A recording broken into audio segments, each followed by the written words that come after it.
که 15 کسان و دې ته موږ تیار شو د دې ولس په مخ کې ودرې شو دا د دې ریاست دغه استبداد یا د دې ظلم چې کومې مرمۍ دي دا موږ اول ور په ځان کې یخ کړو نو بیا موږ سپېڅلي خلک موږ به د ولس تر شا نه درېږو موږ به ولس تر مخ درېږو موږ د ولس د ژغورنې په معنا راوتلي د دې قام د ژغورنې په معنا راوتلي موږ د ځان د ژغورنې په معنا نه یو راوتلي موږ باید د یو ډال په شکل کې دغه ولسونه دا خاوره د استعماري قوتونو او سره د پنجابي استعمار څخه وژغورو د خیر کمر شهیدانو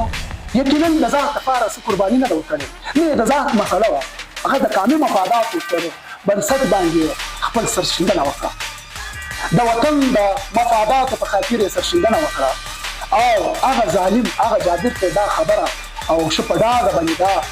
د مزاحمت په شکل کې دا ورڅرګنده کړه چې موږ دلته ستاسو جبر ستاسو ظلم نه منو که څه هم په هغه کې زموږ سرونه ځي او موږ سرو ورکولو ته تیار یو خو ستاسو جبر ستاسو ظلم ته نه یو تیار ستاسو نور په موږ باندې ظلم او جبر وکړي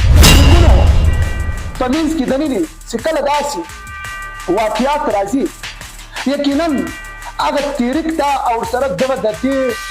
ځای ولسونو ته دغه احساس ورکوي چې ته په دې نظام کې دننه یا په دې ریاست کې دننه ستا کوم اهمیت ته یا ستا کوم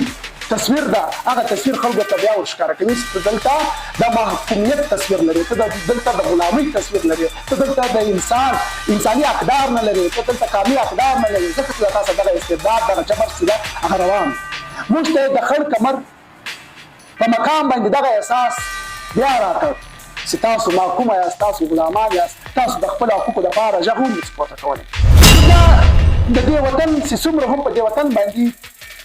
استبداد د دې ریاست د دې ریاستي نظام یا د دې چې څومره نظامونه دلته پاتې شوي دي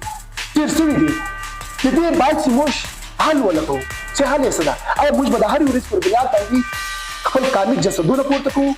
آیا موږ به د هرې ورځ پر بنیاد باندې سګلې وهو آیا موږ به د هرې ورځ پر بنیاد باندې موږ وصل کېږو آیا د هرې ورځ پر بنیاد باندې موږ کلتور ته په سپکه کتل کېږي زموږ تاریخ ته به په سپکه کتل کېږي که به د دې یو حل لاره هم لټوو جنګ د ذاتي مفاداتو نه بلکې د قامي مفاداتو پر بنیاد جوړ شوی ده او د قامي مفاداتو پر بنیاد باندې مبارزه کوي او هدف و مرام یې د قام خپلواکي ده چې هغه د هغه هدف د مرام لپاره که څه هم د خلک کمر شهیدان موږ ورکړي دي که ارمان صاحب ورکړی وي که عارف صاحب ورکړی وي خو زموږ چې کوم مرام ده هغه ډېر ستر مرام ده د دې مرام لپاره موږ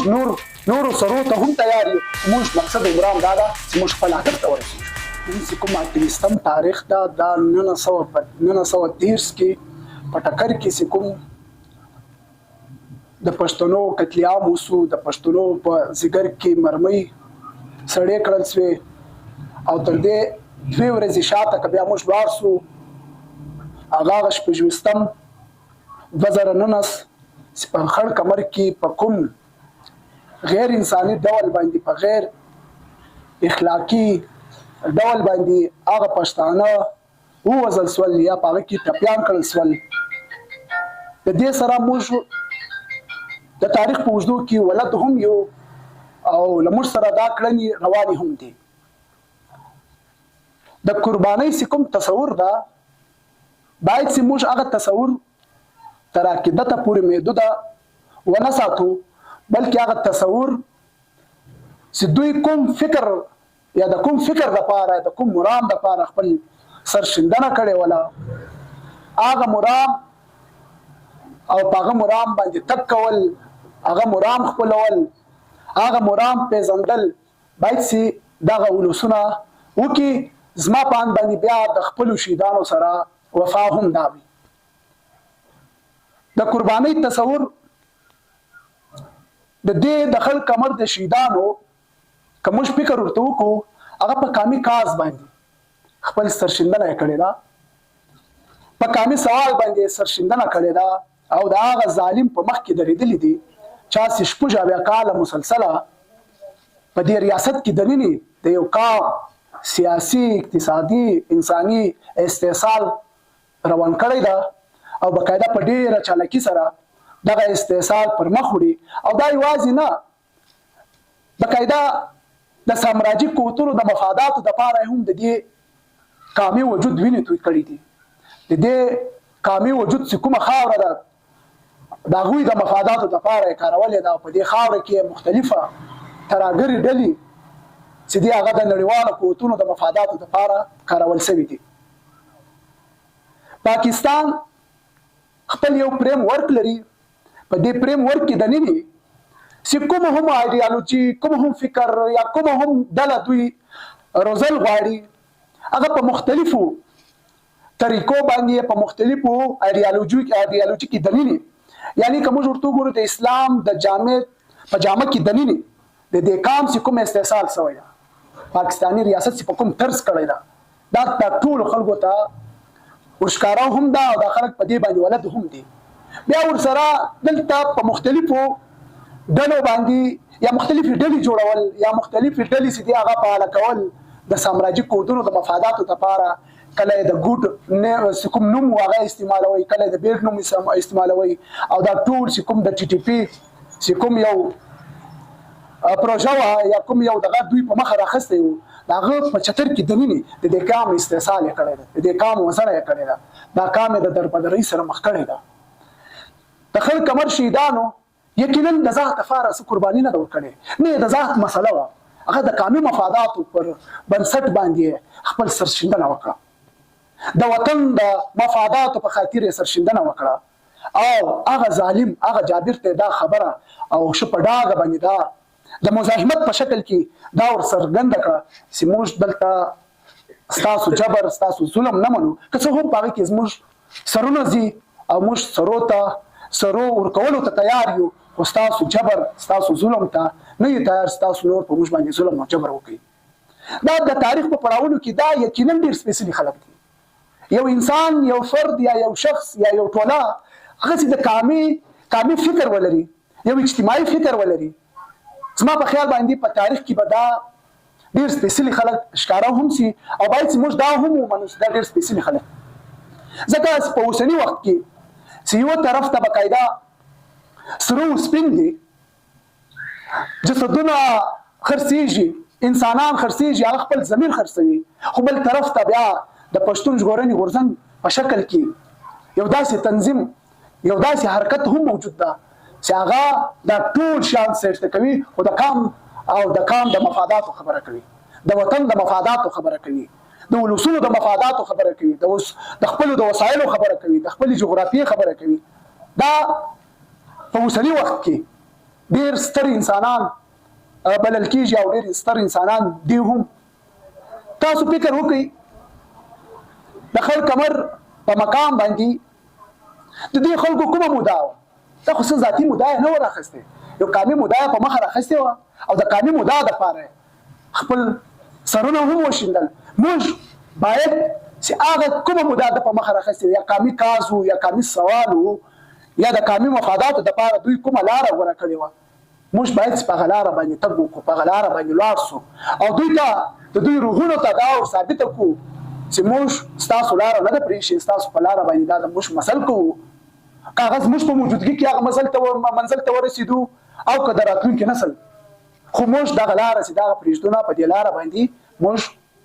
تل تګ کوو تر څو په موږ کې سار د تیریکونو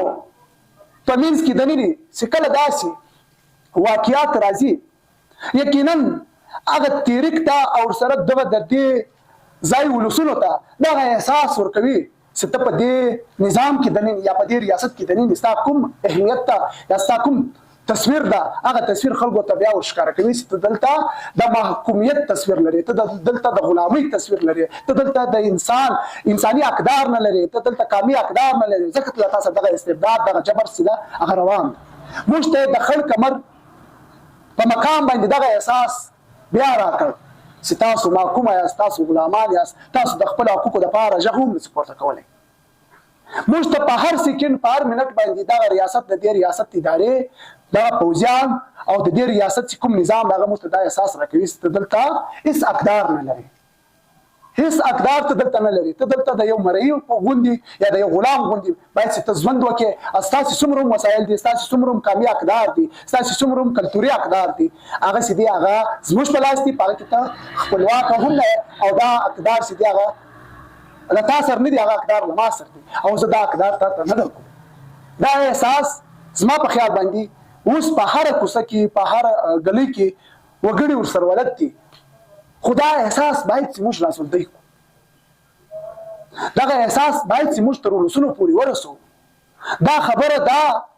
استبداد باید چې موږ خلکو ته پولیټیکل یو طرز باندې یا پولیټیسایز وکړو. هغوی ته ووایو چې دا استبداد دا جبر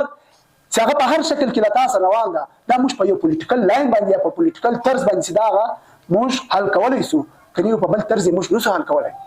په ټبرونو کې موږ نسو حل کولی. په ځایو په خیلویو کې موږ نسو حل کولی. باید چې موږ د یو داسې لارې تعین وکړو چې هغه لاره د ټبرونو څخه د ځایو له خیلویو څخه د ذاتي مفاداتو څخه پاکه او صفا او سپېڅلې لاره. بیا موږ کولی شو چې دا رقم ته نظام ته یا دا رقم ته یو استبداد ته چې دا هغه ماتې ورکړو او خپل یو خپلواکه چې دا هغه یو وجود دلته په دې خاوره باندې چې دا هغه پاته کړو او په دې خاوره باندې چې دا هغه ژوندی کړو. موږ یقینا تاسو وګورئ چې کله هم دغه ریاست په وجود کې راغلی ده ما تاسو ته ذکر وکړو چې یو هغه د ټکر چې کومه واقعه وه هغه د برطانیې یا د برطانیې اسټبلیشمنټ یا د برطانیې پوځ یا د برطانوي سامراج په موجودګي کې له موږ سره شوې ده. خو په 1948 کې بیا د دې پاکستان په موجودګي کې موږ سره په باقاعده په تر دغه خونړۍ چې کومه پیښه وه هغه هم موږ سره په 1948 کې د بابړې په مقام باندې شوې ده. دا هغه یادونه وه چې کوم بریټیش دلته له موږ سره کوم استبداد کوم جبر کوم ظلم کاوه. یو کال د دې ریاست لا نه پوره کېږي موږ سره دا جبر دا ظلم وسو. نو دا د دې وطن چې څومره هم په دې وطن باندې استبداد د دې ریاست د دې ریاستي نظام یا د دې چې څومره نظامونه دلته پاتې شوي دي تیر شوي دي د دې باید چې موږ حل ولټو. چې حل یې څه ده؟ آیا موږ به د هرې ورځ پر بنیاد باندې خپل کامل جسدونه پورته کوو؟ آیا موږ به د هرې ورځ پر بنیاد باندې سګلۍ وهو؟ آیا موږ به د هرې ورځ پر بنیاد باندې موږ وصل کېږو؟ آیا د هرې ورځ پر بنیاد باندې زموږ کلتور ته په سپکه کتل کېږي؟ زموږ تاریخ ته په سپکه کتل کېږي؟ که به د دې یو حل لاره هم لټو. باید دغه ځوانان دغه ملګري د دې حل لاره ولټوي. دې ته خپل فکر چې دغه دې طرف ته راواړوي چې دا د دې حل به څه وي. ټول عمر به موږ په دې کې ژوند کوو که به موږ یو خپلواکه ټولنه هم جوړوو. موږ په ټول عمر په انفرادي شکل کې د استعمار او د استثمار تر ولکې لاندې راځو که به موږ په اجتماعي شکل خپلوو او دغه استعمار او استثمار به دواړه په ګوډو کوو او دا به له خپله وطن شړو. موږ به هره ورځ د خپلو قامي وګړو په جسدونو باندې زاړو که به موږ بیا دلته دغه ټولنې ته یا خپل قامي وګړو ته یا دغه ولسونو ته خوشحالي ور په برخه کوو. دې خلکو ته به خوشحالي ور په برخه کوو. دا باید چې هر کس دا فکر وکړي. تېر 6 کاله کېږي د دې فکر سرچینه پښتون ژغورنې غورځنګ په یو شکل کې موجوده ده او دغه سرچینه موږ په یو معنا ورته ویلی سو. د دې فکر د دې افکارو د دې نظریاتو یو سرچینه ورته ویلی سو. باید چې موږ راولاړ سو د دې تحریک سره د دې تنظیم سره ملا وتړو او دا کوم څه هم له موږ سره کېږي کوم څه هم له موږ سره روان دي د دې حل چې دا هغه یوازې په دې تنظیم په دې تحریک کې ده. ځکه تنظیم له تېرو 6 کلونو څخه د ذات خبره نه ده کړې د یو ټبر خبره نه ده کړې د ذاتي مفاداتو خبره نه ده کړې بلکې که زه ووایم زموږ ملګري چې څه ذاتي طور څه کوم څه درلودل هغه د پی ټي ایم په راتګ سره او پی ټي ایم ته په ورتګ سره هغه د ټول شیان له لاسه ورکړي دي پکې جوړ کړي نه دي. یو تنظیم یا یو تحریک چې د اجتماعیاتو په معنا یا په اجتماعي ګټو باندې ولاړ وي نو باید چې موږ هم بیا داسې د یو قامي وګړي په حیث باندې موږ هم بیا د دې تنظیم د دې تحریک ملاتړ وکړو او باقاعده په غټه کچه سره په دې کې شامل شو ګډ شو. که چیرې زه د دې قام ځان وګړی ګڼم که زه پښتون افغان ځان ګڼم که زه دا خاوره د پښتون افغان ګڼم نو بیا باید په ما دا فرض ده نو بیا زه دغه لاره تعقیب کوم دغه لارې ته راسم او دلته په دې کې خپله مبارزه وکړم خپلې هڅې وکړم کوشش وکړم تر څو موږ دغه استبدادي نظام ته د فایل ټکی کېږدو. دا یقینا چې څومره هم موږ ملګري سره ناست یو که موږ دغه ملګري په دغه علاقه کې دا هوډ سره وکړو چې نور به موږ ته قام د مفاداتو په طرف ځو او قامي مفاداتو دپاره او دغه پر بنسټ باندې دې تنظیم ته خلک منظمه کوو خلک راولو. زما زما فکر ده چې یار بیا به دلته داسې ورځ راشي چې بیا به موږ په دې علاقه کې دننه په سونو کسان لرو په سونو کسان به موږ په دې علاقه کې لرو دا څه مشکل کار نه ده هر سړی دا شی احساسولی شي او احساس کړی ده چې زه غلام زما کوم یم په ما باندې جبر ظلم روان خو هغه پولیټیسایز کول چې دغه پکار دي هغه سیاسي کول پکار دي هغوی ته یو لاره ورښودل پکار دي هغه دغه ذمهواره ملګري دغه وګړي باید چې د دې دا هوډ وکړي له ځان سره چې موږ به دغه خلک پولیټیسایز کوو سیاسي کوو به او دې ته به لاره وښیو او دا لاره یوازې په پی ټي ایم کې ده پی ټي ایم د ذاتي مفاداتو نه بلکې د قومي مفاداتو پر بنیاد جوړ شوی ده او د قومي مفاداتو پر بنیاد باندې مبارزه کوي او هدف و مرام د قوم خپلواکي ده چې هغه دغه هدف د مرام لپاره که څه هم د خلک کمر شیدان موږ جوړ کړي دي کوم ارمان صاحب ور کړی وي کوم عارف صاحب ور کړی وي خو زموږ چې کوم مرام ده هغه ډېر ستر مرام ده د دې مرام لپاره موږ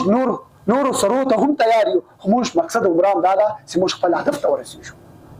کاغذ موږ په وجود باندې کېږي کاغذ موږ په سر باندې کېږي کاغذ موږ په وینه باندې کېږي خو موږ مقصد بداوي چې موږ خپل هدف ته په کوم طرز رسېدلی شو موږ به خپل هدف ته رسو او دا غورځنګ د یو ډال په شکل کې د دې ولسونو په مخ کې به درېږو دا ولسونه به له دې استبداد څخه ژغورو که پنځه کسان و دې ته موږ تیار سو د دې ولس په مخ کې ودرېږو دا د دې ریاست دغه استبداد یا د دې ظلم چې کومې مرمۍ دي دا موږ اول ور په ځان کې یخ کړو نو بیا موږ سپېڅلي خلک یو موږ به د ولس تر شا نه درېږو موږ به ولس تر مخ درېږو موږ د ولس د ژغورنې په معنا راوتلي یو د دې قام د ژغورنې په معنا راوتلي یو موږ د ځان د ژغورنې په معنا نه یو راوتلي موږ باید د یو ډال په شکل کې دغه ولسونه دا خاوره د استعماري قوتونو او سره د پنجابي استعمار څخه وژغورو دا په دا رقم د تګلارې کې په دا رقم د اهدافو کې یقینا زموږ ملګرو شهادتونه ورکړي دي هغه شهادت موږ له دې تسلسل سره نسو کولی له دې د قومي خپلواکۍ له تسلسل نسو کولی خو نور هم سرونه د هغه هدف دپاره پکار دي نور هم مبارزه د هغه هدف دپاره پکار دي چې کوم هدف څوک موږ ته هسې نه راکوي کوم هدف چې موږ ټاکلی د هغه هسې خلک موږ ته په دغه کې نه راکوي موږ د سرونو د وجود د ستړیاو په معنا باندې چې دغه ترلاسه کوو نو د وجود ستړیاوې د سرونو شیندنه او د دې وینې ورکولو چې دغه یوازې چې کوم تنظیم ده یا تحریک دغه پی ټي ایم ده موږ تاسو ټولو ملګرو ته خواست مو هم دا ده چې تاسو د پی ټي ایم د پښتون ژغورنې غورځنګ چې کوم موقف کوم دریځ ده کومه تګلاره ده دا ولسونو ته ورسوئ ولسونه په دې معنا له ځان سره وتړي تر څو موږ د خلک کمر او ورسره د بابړي ورسره د ټکر د څومره غمیزې په دې وطن باندې تېرې شوي دي هغه که په بل وطن کې تېرې شوي دي هلته که ډېر د ولسونو له ډېرو غمیزو سره مخ شوي دي هغوی ته موږ باقاعده هغه ورځ ورکړو چې هغه ورځ نور په دې قام باندې د دې غمیزو رانیسي د خوشحالۍ د سوکالۍ چې دا هغه ورځ وګرځېږي د یو خپلواک وجود یو ورځ وګرځېږي د خپلواک ټولنې یو ورځ وګرځېږي نور وخت زه ستاسو نه اخلم صدارتي وینا هم پاته ده باچا به په هغه باندې خپل مجلس هم کوي ډېره مننه کوم ته